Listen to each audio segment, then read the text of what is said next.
Hi అందరికీ. So నేను ఈరోజు వీడియోలో మీకు గోధుమ పిండితోటి కేక్ ఎలా ప్రిపేర్ చేయాలో చెప్తున్నాను. యాక్చువల్గా కేక్ అనేసరికి ప్రతి ఒక్కరూ మైదా పిండినే వాడతారు. సో బోండాలైనా సరే మైదా పిండి వాడతాం కదా. సో నేను ఒక మాట చెప్తాను, ఇంట్లో చిన్నపిల్లలు ఉన్నప్పుడు మీరైతే పక్కా గోధుమ పిండినే యూజ్ చేయండి, మైదా అస్సలు వాడకండి. ఇదొక చిన్న రిక్వెస్ట్. ఎందుకంటే చిన్నపిల్లలకి డైజెస్ట్ ప్రాబ్లమ్స్ వస్తాయి. మైదా అసలు మంచిది కాదు నా ఒపీనియన్ ప్రకారం. పెద్దవాళ్ళకు కూడా మంచిది కాదు.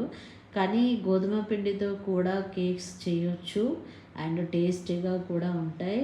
అండ్ బోండాలు కూడా గోధుమ పిండితోనే చేయండి, చాలా టేస్టీగా ఉంటాయి. అయితే నేను ఈ వీడియోలో చేసిన ఒక చిన్న మిస్టేక్ మీకు చెప్తాను. నేను ఆల్రెడీ షుగర్ బాగానే ఒక కప్ తీసుకున్నాను.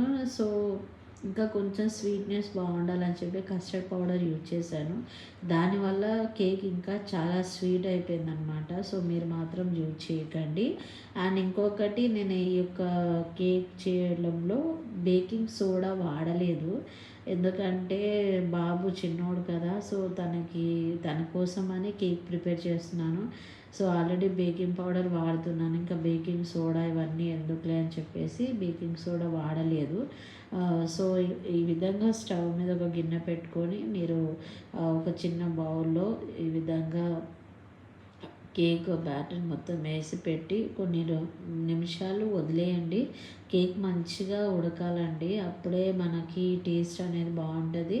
సో సరిగ్గా ఉడక తింటే కూడా మంచిది కాదు. సో మనం ఇట్లా స్పూన్ పెట్టి పెట్టినా కూడా దానికి అంటకుండా ఉంటే ఆల్మోస్ట్ కుక్ అయిపోయినట్టే. నేనైతే చాలాసేపు మంచిగా కుక్ అయ్యే వరకు ఉంచాను అనమాట. టేస్ట్ మాత్రం బాగుంది. సో నాకైతే ఆ స్వీట్నెస్ ఓకే, బట్ బాబుకి కొంచెం స్వీట్నెస్ అనేది ఎక్కువైంది అనిపించింది బాబుకి ఇచ్చేటప్పుడు. సో మీరు ఇంట్లో చిన్నపిల్లలు ఉన్నప్పుడు please avoid maida and sugar కూడా ఒకసారి చూసుకోండి. ఎక్కువగా పిల్లలకి షుగర్ ఐటమ్స్ తగ్గించి ఇవ్వడానికి ట్రై చేయండి. ఓకేనా, బాయ్.